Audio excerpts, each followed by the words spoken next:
Antoine Janton. L'édito politique d'Europe 1. Bonjour Soisic Kemener. Bonjour Antoine. Rédactrice en chef pour l'hebdomadaire Marianne.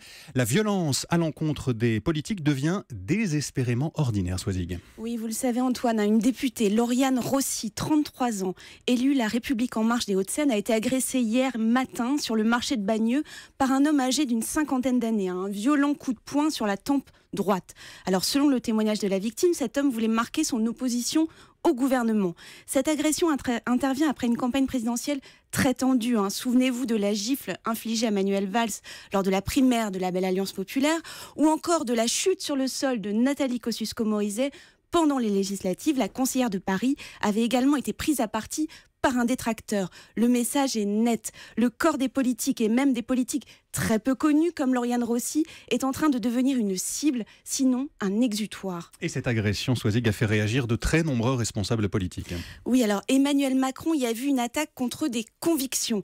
Le président de l'Assemblée, François de Rugy, un reflet des débats houleux en séance. Alors bien que sonné par le coup reçu, c'est sans doute la jeune députée qui a fait l'analyse la plus lucide de la violence qui lui a été infligée. Selon Lauriane Rossi, cet acte révèle avant tout un sentiment d'exaspération chez une partie des citoyens. Il faut bien l'admettre, la présidentielle n'a pas joué son habituel rôle cathartique.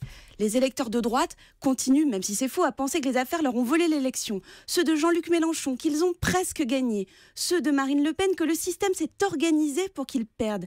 Alors cet acte insupportable rappelle au chef de l'État que s'il promet la bienveillance, il est aujourd'hui confronté à une société sans indulgence. Il est bien sûr attendu sur le front des résultats économiques, mais il fait également face à un autre défi.